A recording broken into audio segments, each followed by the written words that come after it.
Hey guys, Logan here. Welcome back to another YouTube video. Today we are going to be interviewing ThingInATrench, who made the game Pablo.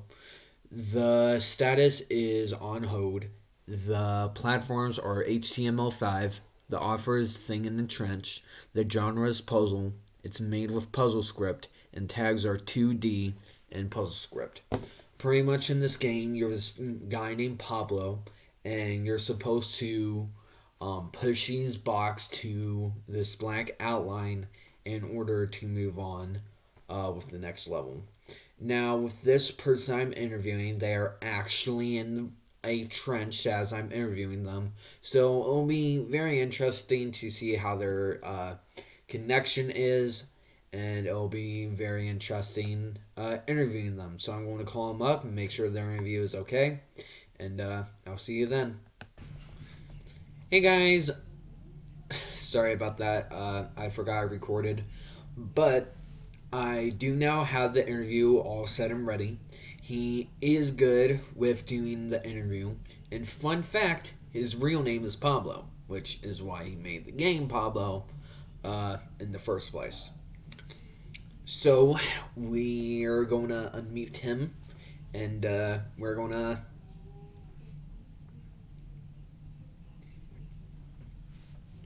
ask him some questions now, so let's get to it, shall we?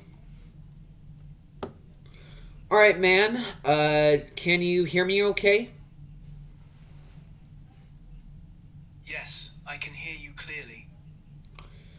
Alright, man, I'm going to start the interview just now. So my first question for you is, your username slash author name is called ThingInATrench. My question is, why is that your username? My username is ThingInATrench because I created the game called Pablo, which is based on the phrase thing in a trench. I wanted to create a game that would be simple and easy to play, but also had a deep meaning and a story behind it. My next question for you is, the genre for the game is puzzles. My question for you is, how, how and why did you make the genre puzzle? I made the genre of the game puzzle because I wanted to create a game that would be challenging and entertaining for players. I also wanted to create a game that had a deep meaning and a story behind it. By making the genre of the game a puzzle, it allows players to use their brains and think critically while also providing an entertaining and challenging experience. My next question for you is, you made the game with a program called Puzzle Script.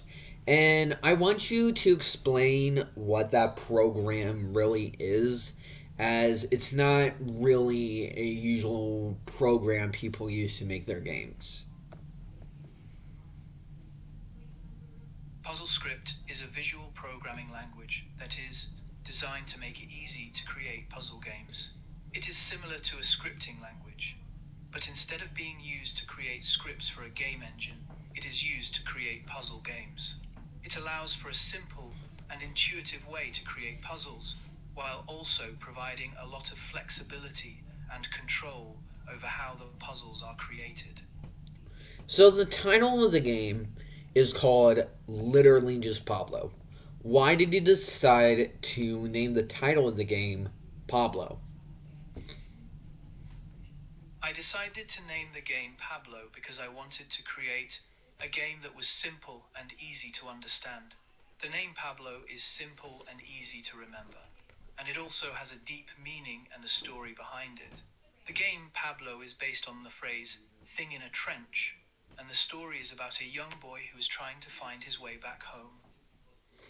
So, unsurprisingly, the main character of the game is Pablo.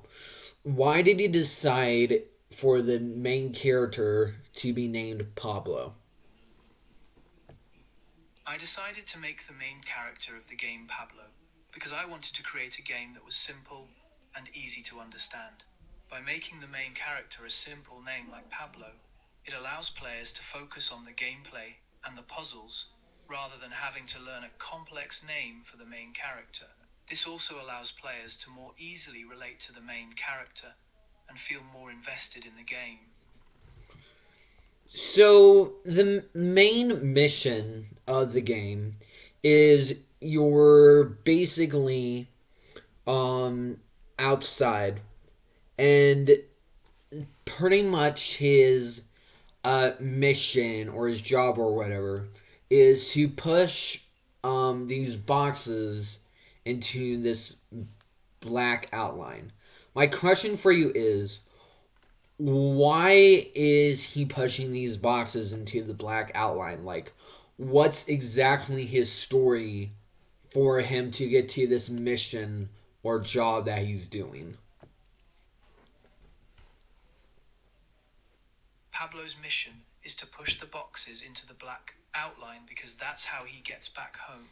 The black outline is the way back to his home. The puzzles in the game are meant to be challenging and engaging, and the boxes represent the challenges that Pablo needs to overcome in order to get home. The puzzle itself represents the journey that Pablo has to take to get home, and the boxes represent the obstacles that he needs to overcome in order to reach his destination. So, my next question for you is that on the top of the screen for the game, there's a red bell and there's a gray bell for each level of the game.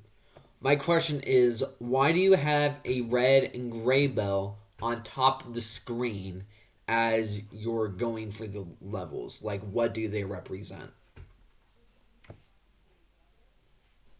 The red and grey bells on the top of the screen for the game represent the levels of the game. The red bell is for the current level that the player is on, and the grey bell is for the next level that the player will unlock once they complete the current level. The bell also shows how many puzzles the player has completed in the current level, and the grey bell also shows how many puzzles the player has completed in total.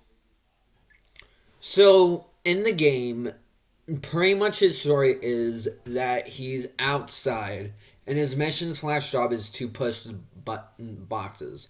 My question is, how and why is he outside? Like, how did he get outside into like this abandoned area where his mission is to push the boxes into the black outline in order to survive? Like, what got him to this point?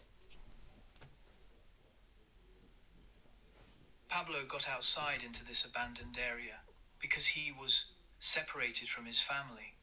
He was playing outside with his friends when they got separated from each other. He was exploring the area and got lost, and he found himself in this abandoned area. His mission is to push the boxes into the black outline because that's the only way back home. So, another question that I have for you, and this is the biggest question for any interview if you're doing topics about games. Why did you exactly make the game? I made the game because I wanted to create a game that would be challenging and engaging, but also had a deep meaning and a story behind it. I also wanted to create a game that was simple and easy to understand, but still provided an interesting and fun experience. I wanted to create a game that players could connect with and feel a sense of achievement when they finished it.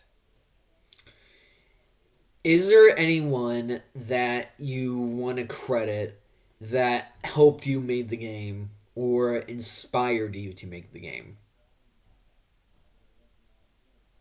I would like to credit two people who helped me make the game. One is my friend, who helped me with the story and the puzzle design. He also gave me feedback on the game and helped me improve it.